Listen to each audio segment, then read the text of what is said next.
Buddha never taught two truths, the great lie of later Buddhism. Buddhist traditions have long agreed that the Buddha was a strategist in the way he taught, particularly when it came to teaching the insights that lead to awakening. Various ways of analyzing the Buddha's strategies have been devised over the centuries, one of the most prominent, both in Theravada and Mahayana traditions, being the theory that the Buddha taught two levels of truth, conventional truth and ultimate truth. In the Theravada version of this theory, conventional truths are expressed in personal terms of individuals existing and acting in worlds. Ultimate truths are expressed in impersonal terms of mental and physical qualities interacting, with no reference to whose qualities they are or where they are. Conventional truths adopt the language and, in the words of one scholar, the naive understanding of everyday discourse. Ultimate truths adopt a language that accords with events of the world as they actually are, in and of themselves, and as they appear in liberating insight. An example of a teaching on the level of conventional truth would be, these four types of persons are to be found existing in the world.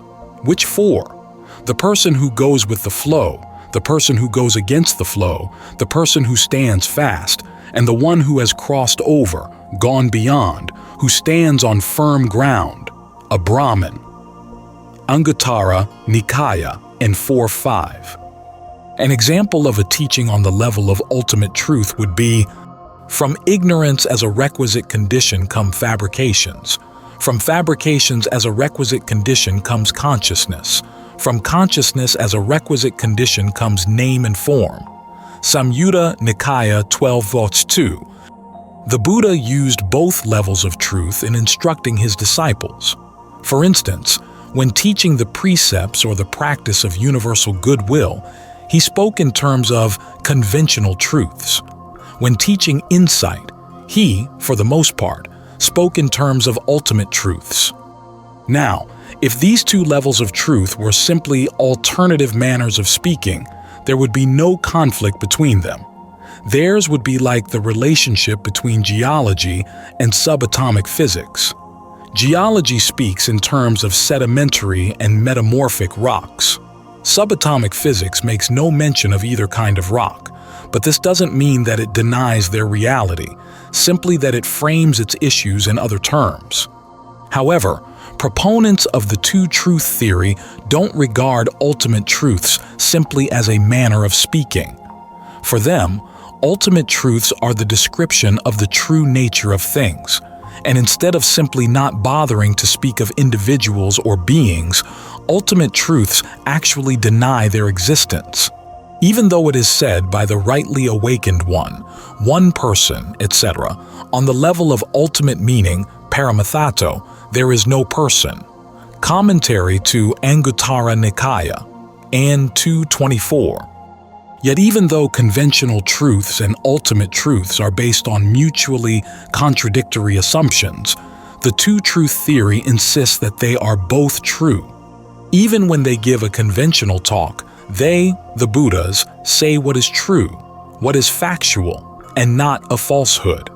Even when they give an ultimate meaning talk, they say what is true, what is factual, and not a falsehood.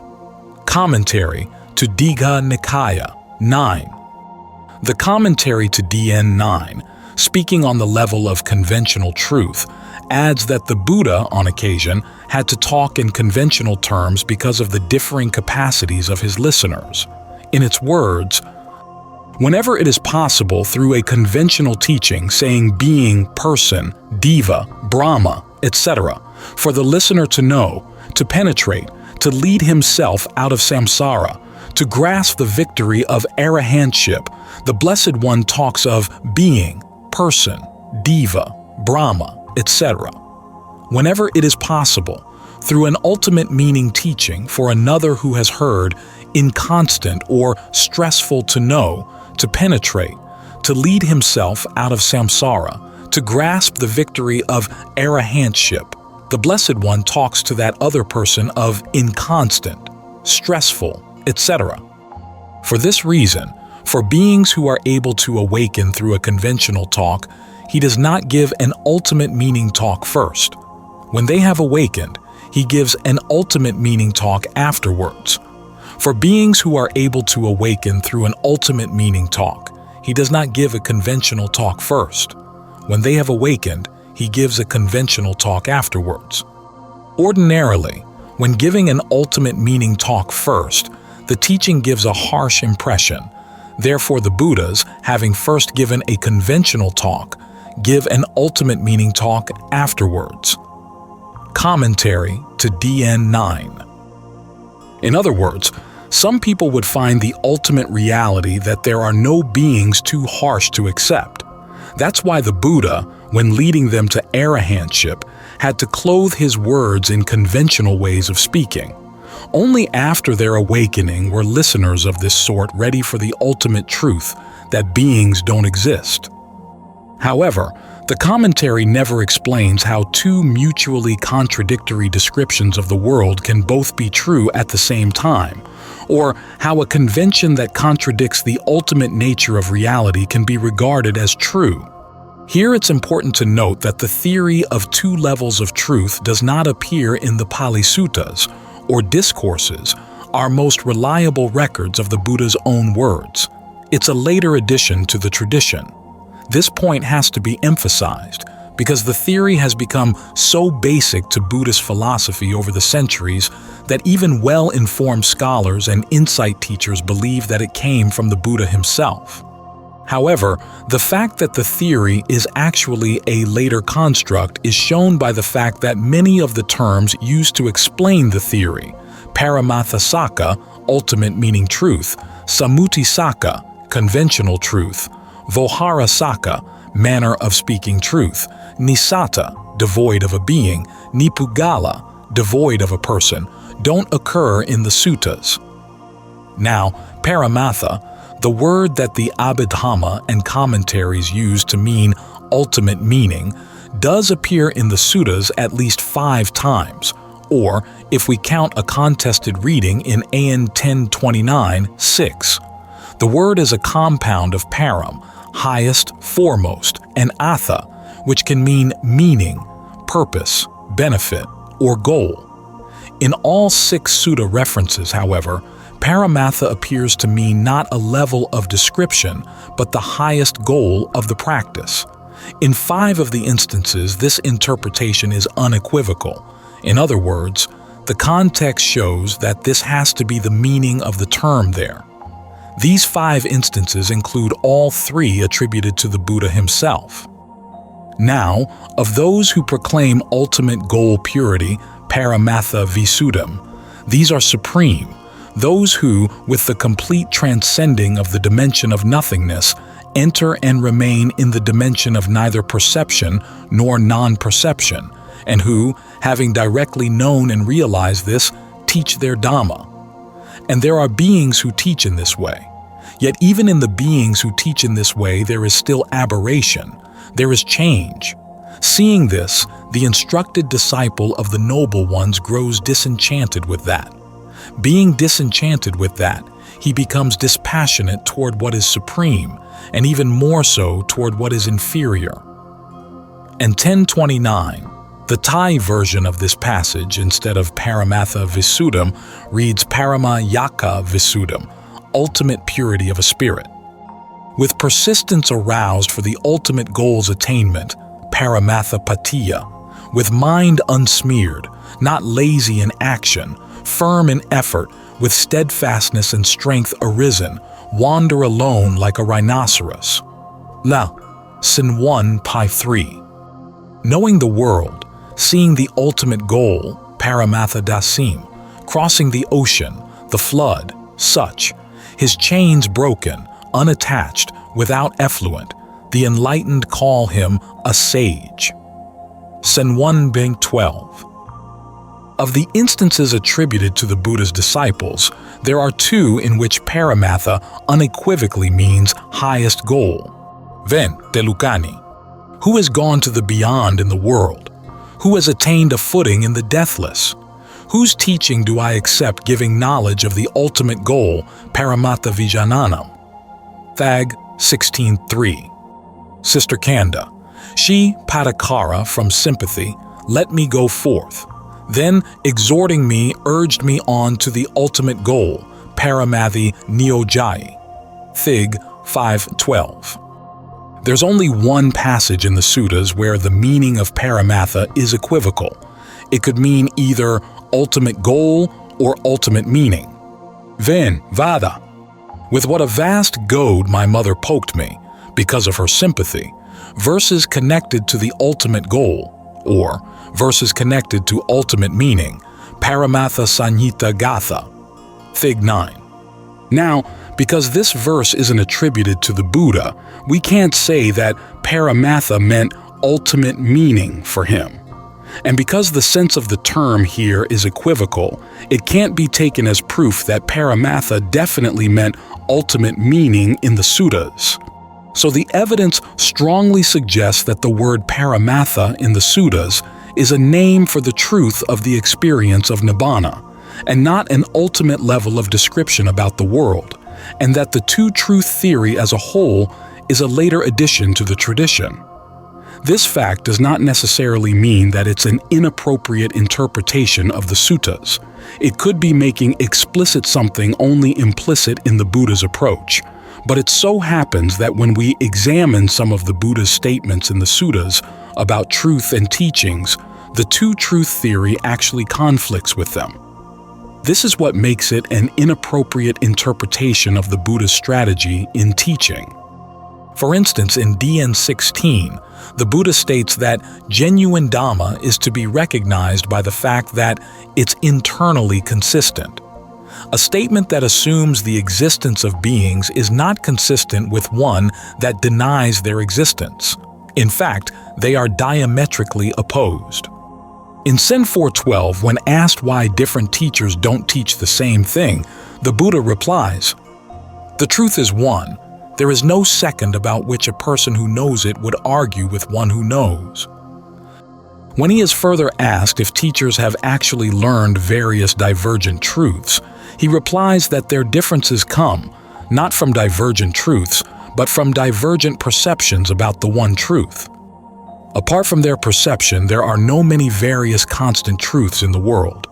Zen 412.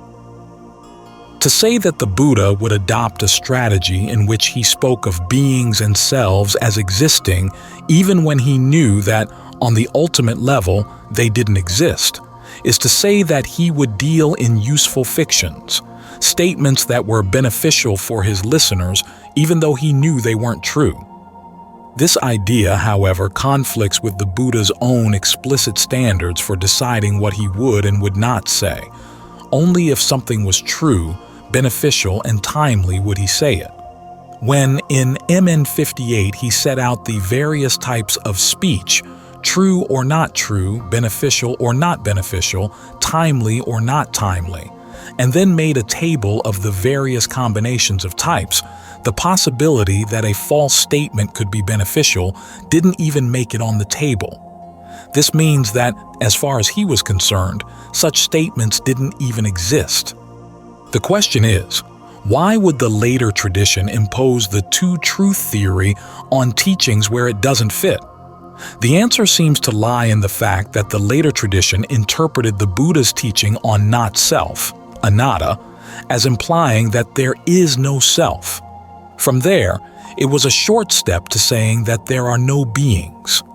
As this interpretation was being adopted, the question naturally arose.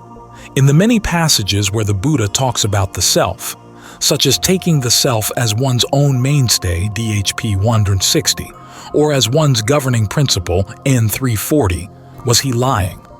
The two-truth theory was apparently invented to clear the Buddha's name.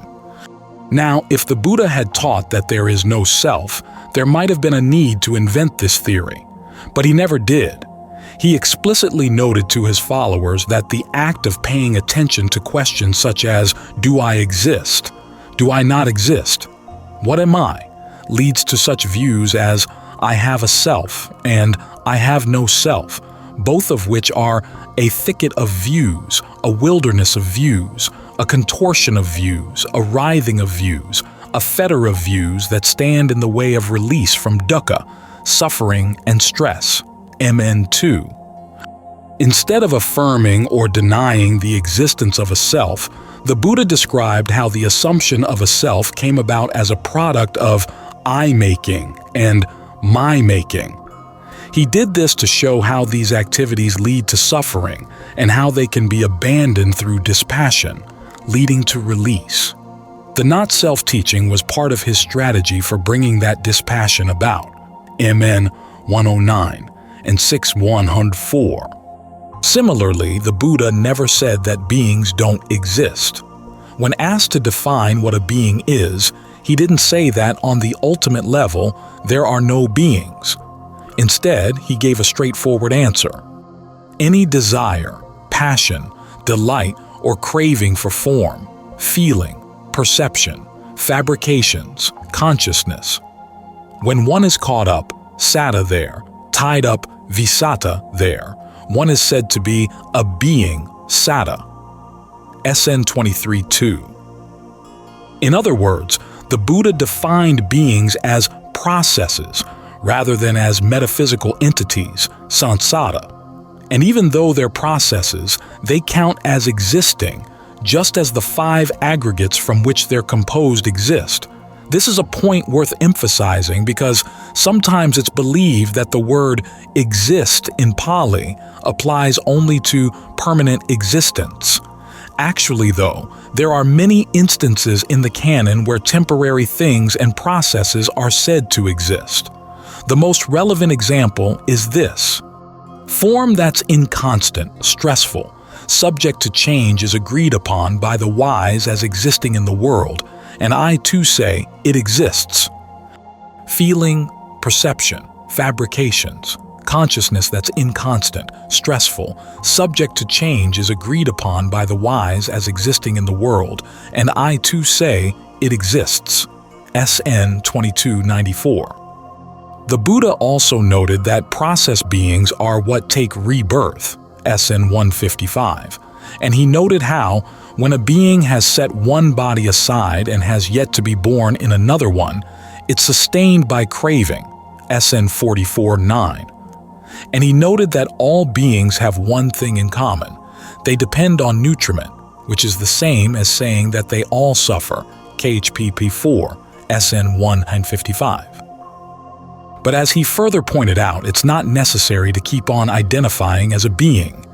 If you can develop dispassion for all acts of craving for the 5 aggregates of form, feeling, perception, fabrications, and consciousness, then you're freed from being a being, SN 23-2. The Buddha illustrated the acts of creating a process being and ending the process with the simile of boys and girls playing with little houses made of mud. As long as they feel passion for their houses, they continue building them. But when they tire of them, they destroy them. Just as when boys or girls are playing with little mud houses, as long as they are not free from passion, desire, love, thirst, fever, and craving for those little mud houses, that's how long they have fun with those mud houses. Enjoy them, treasure them, feel possessive of them. But when they become free from passion, desire, love, thirst, fever, and craving for those little mud houses, then they smash them, scatter them, demolish them with their hands or feet and make them unfit for play. In the same way, Radha, you too should smash, scatter, and demolish form and make it unfit for play. Practice for the ending of craving for form, and similarly with the other aggregates. SN 23-2. This last image relates to the Buddha's description of what he himself was able to accomplish in his awakening, finding the house builder, demolishing the house, and preventing the house builder from ever building a house again. Through the round of many births I roamed, without reward, without rest, seeking the house builder, painful as birth again and again. House builder, you're seen. You will not build a house again. All your rafters broken, the ridge pole dismantled, immersed in dismantling. The mind has attained the end of craving, DHP 153-154.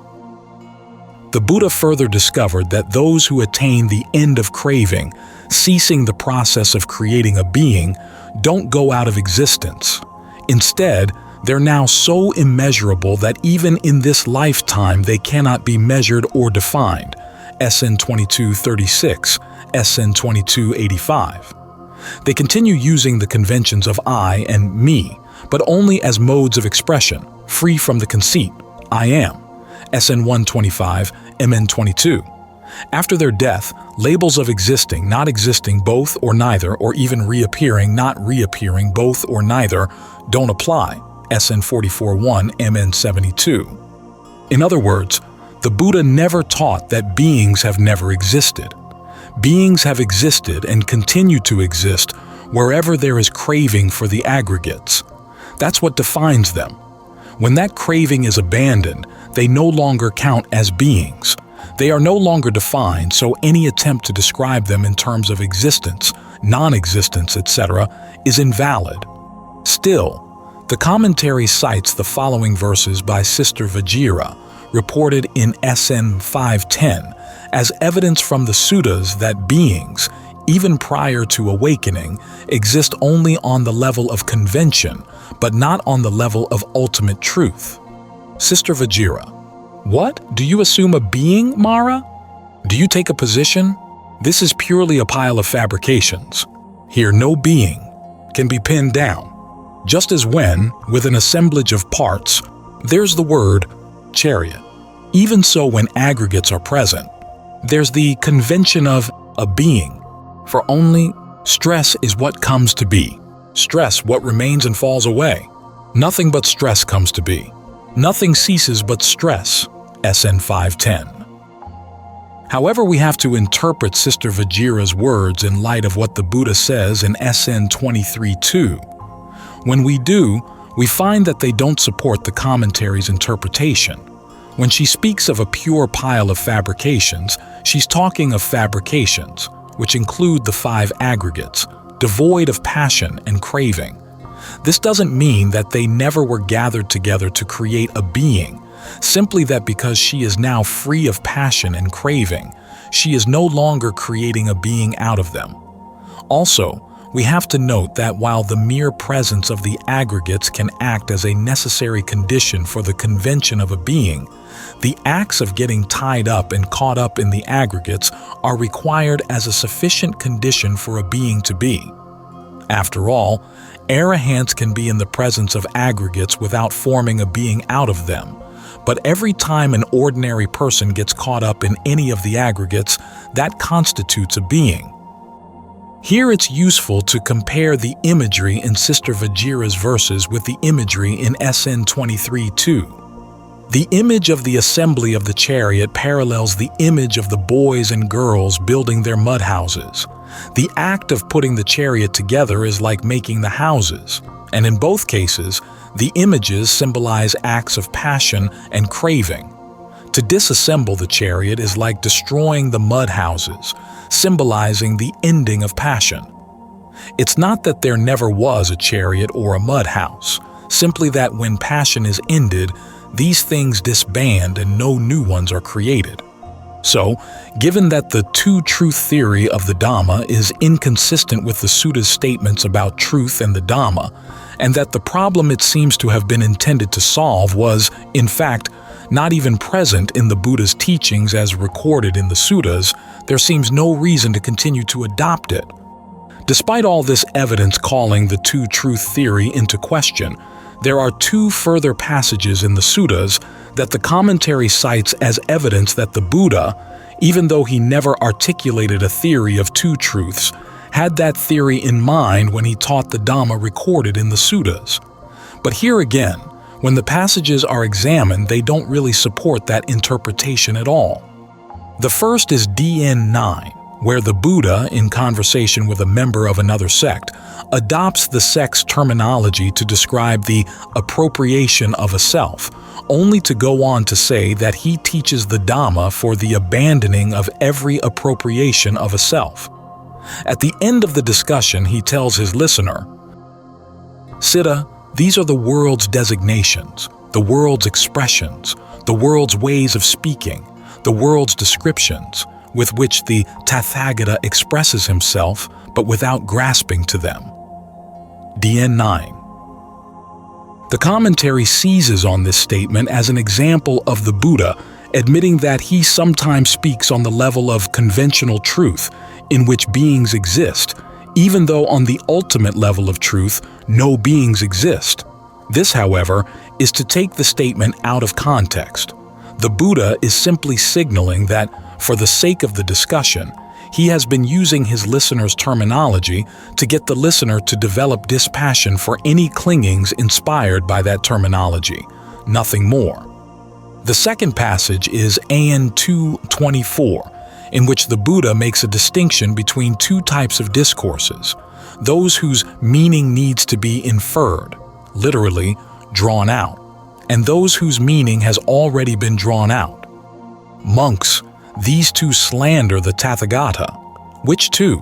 He who explains a discourse whose meaning needs to be inferred as one whose meaning has already been fully drawn out, and he who explains a discourse whose meaning has already been fully drawn out as one whose meaning needs to be inferred.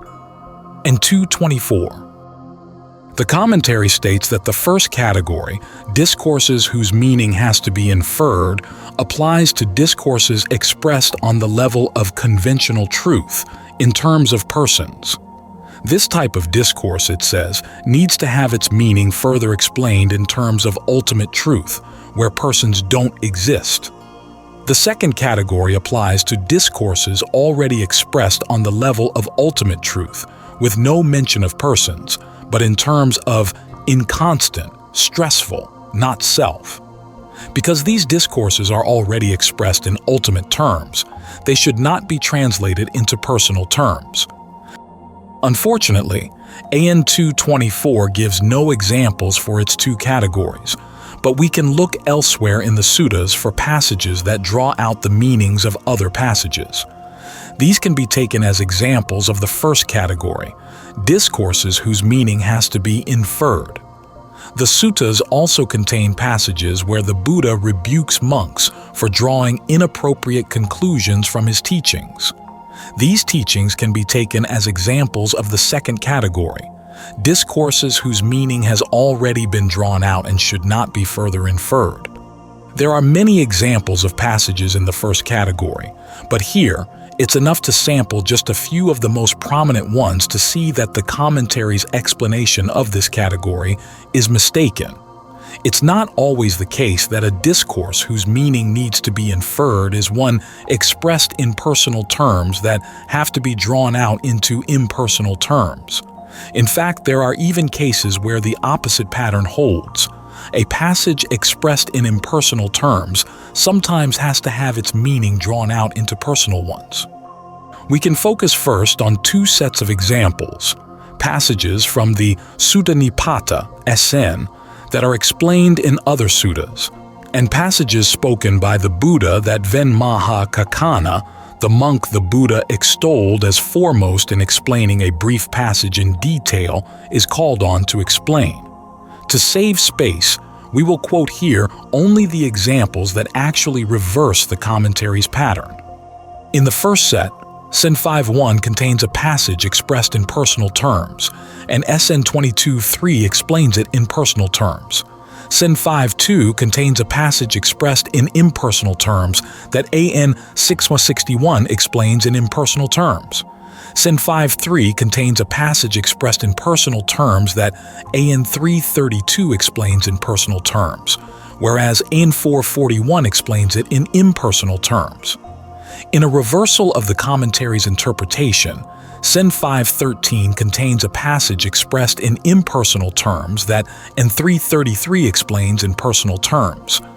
The abandoning, both of sensual desires and of unhappiness, the dispelling of sloth, the warding off of anxieties, equanimity and mindfulness purified, with inspection of mental qualities, swift in the forefront, that I call the gnosis of emancipation, the breaking open of ignorance. SN 5.13. Although this passage describes activities with no reference to people or beings doing them, when the Buddha draws out its meaning, He makes reference to a person doing the activities in question. When there is in a monk no I-making or my-making conceit obsession with regard to this conscious body, no I-making or my-making conceit obsession with regard to all external themes, and when he enters and remains in the awareness release and discernment release where there is no I-making or my-making conceit obsession for one entering and remaining in it, he is called a monk who has cut craving, has ripped off the fetter, and, from rightly breaking through conceit, has put an end to suffering and stress. And 333. When we look at Ven, Mahakaccana's explanations of the Buddha's statements, we find that, overall, he tends to maintain the same level of discourse that the Buddha uses. In other words, passages expressed in personal terms are explained in personal terms, examples being MN 18, MN 133, MN 138, and the passage from SN 425 explained in AN 1026, while a passage expressed in impersonal terms is explained in impersonal terms, in 10-172. The most interesting of these examples, though, is MN 138. Each of the Buddha's statements that Mahakaccana explains is originally expressed in personal terms. Mahakaccana then reduces it to impersonal terms that he then turns around and explains in personal terms. For instance, where the Buddha says in personal terms he would from lack of clinging sustenance be unagitated, Mahakaccana restates the statement in impersonal terms. How is non-agitation caused by lack of clinging sustenance? But then he draws out the meaning in personal terms.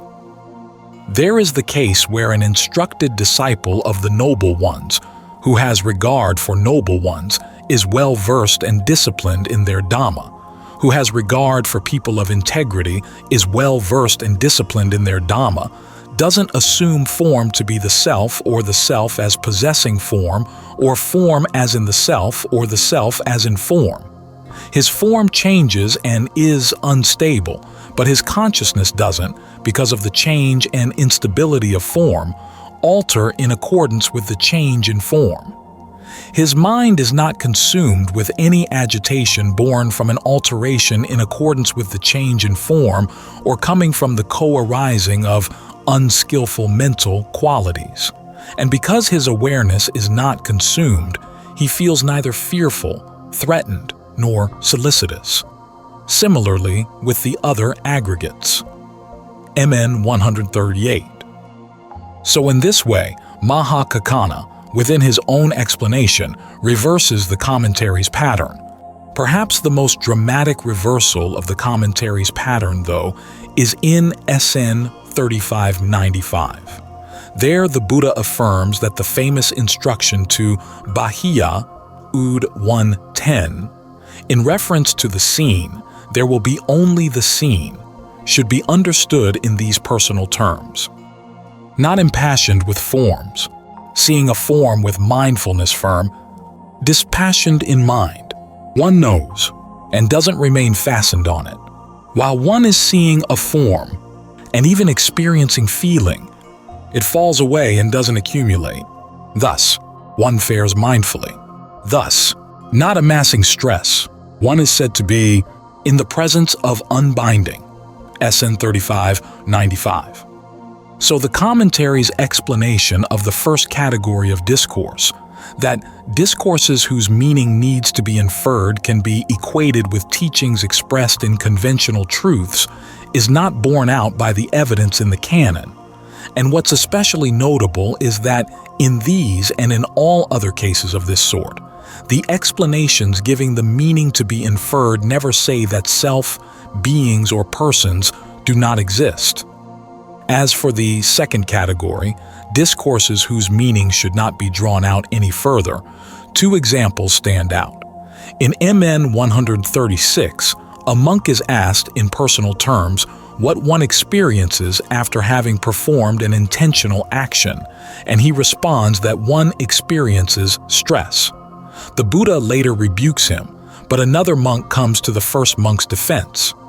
Perhaps he was thinking of the impersonal teaching, Whatever is felt comes under stress. The Buddha rebukes this second monk too, saying that when asked about the results of action, one is being asked about the three kinds of feeling: pleasant, painful, and neither, and so should respond as follows. Having intentionally done, with body, with speech, or with mind, an action that is to be felt as pleasure, one experiences pleasure. Having intentionally done, with body, with speech, or with mind, an action that is to be felt as pain, one experiences pain.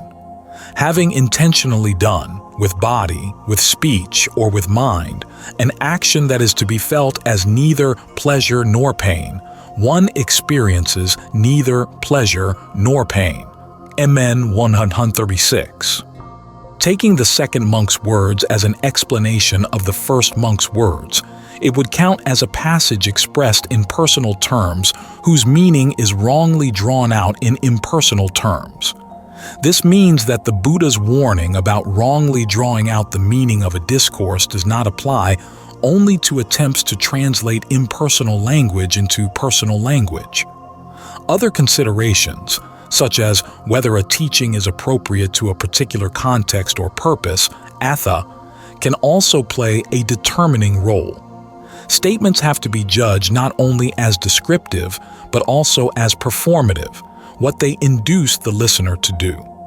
If a person is told that all action leads to stress, that person will feel no reason to put forth the effort to act skillfully rather than unskillfully. This would get in the way of his making progress on the path. In the second example, drawn from MN 109, a monk, listening to the Buddha teaching that the five aggregates of form, feeling, perception, fabrications, and consciousness are not self, draws out what he thinks is a logical implication of the teaching. So, form is not self, feeling is not self, perception is not self, fabrications are not self, consciousness is not self. Then what self will be touched by the actions done by what is not self? In other words, the monk reasons that because the aggregates are all not self, there must be no self, so no actions will be able to touch, i.e., give karmic results to, what is not self. This line of reasoning would give license to all kinds of unskillful behavior, which is why the Buddha, on reading the monk's mind, says that he is senseless, immersed in ignorance and overcome with craving. The Buddha's original words would thus count as a passage expressed in impersonal terms whose meaning the monk has wrongly drawn out in impersonal terms. What's ironic here is that the Buddha decries as senseless a line of reasoning that is similar to what appears to be the assumption motivating the two-truth theory, drawing out the meaning of the not-self teaching to come to the conclusion that there is no self. The Buddha then goes on to show the proper use of the teaching on not-self, questioning the other monks present at the discourse about their assumption of self around the aggregates until they develop dispassion and gain release. So, taken together, these passages from MN 136 and MN 109 show that the commentaries' equation of discourses whose meaning is already drawn out with discourses expressed in ultimate truths is not borne out by the evidence in the Suttas. MN 109 also shows one of the dangers of the two-truth theory.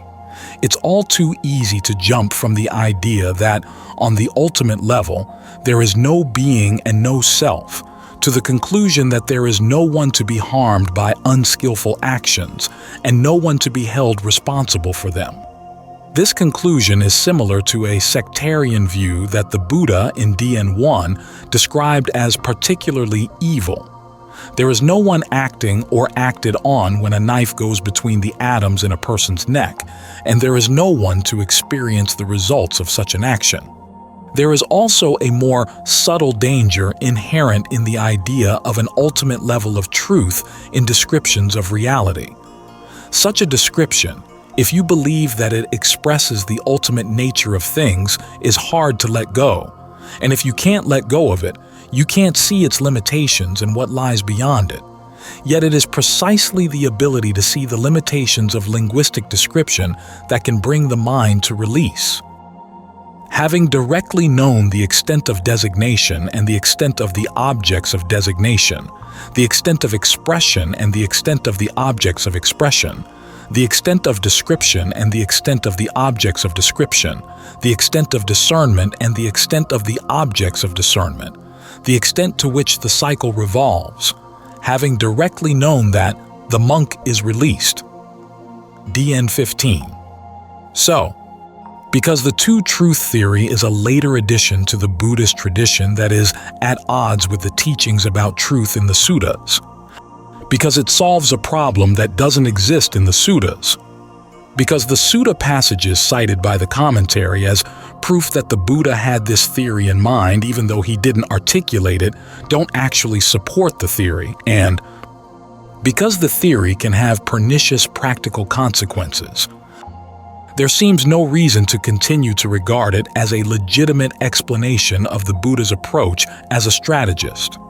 Instead, it's better to view the Buddha's teachings expressed in impersonal terms simply as a manner of speaking, a type of convention, and not as carrying a metaphysical assumption that beings don't exist and never have.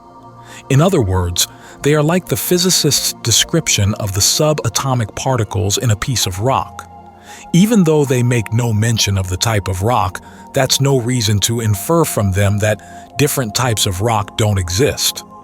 This, however, still leaves unanswered the question of how best to characterize the nature of the Buddha's strategy as a teacher, and why he found it necessary to adopt different conventions for different purposes, expressing himself sometimes in personal and sometimes in impersonal terms.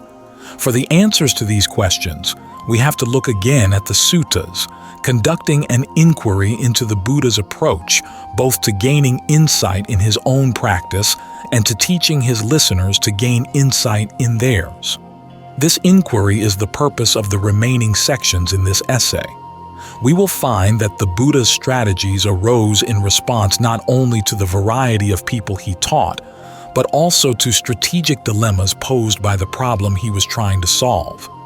The path to the end of suffering presented him with at least two major dilemmas, and it was in resolving those dilemmas strategically that he learned how to help others resolve them as well. Because these dilemmas are inherent in the practice, this means that if we want to gain the most from his teachings, we will have to approach them strategically too, and reflectively. The Buddha found the path to the end of suffering by reflecting on his own actions and their results. To follow him, we have to use his teachings to reflect carefully on ours. This reflective principle is so basic to the practice that when the Buddha introduced his son, Rahula, who at the time was very young, to the path of practice as a whole, he illustrated it with the simile of a mirror. Just as a mirror is for reflection, you should repeatedly reflect on your own actions, your intentions, the acts arising from your intentions, and the results coming from those actions in thought, word, and deed. Act only on intentions that you anticipate will avoid harm and learn from your mistakes, the intentions and actions that actually did cause harm. This attitude of reflection is appropriate not only for small children. It's central to all levels of the path up to and through the insights leading to release.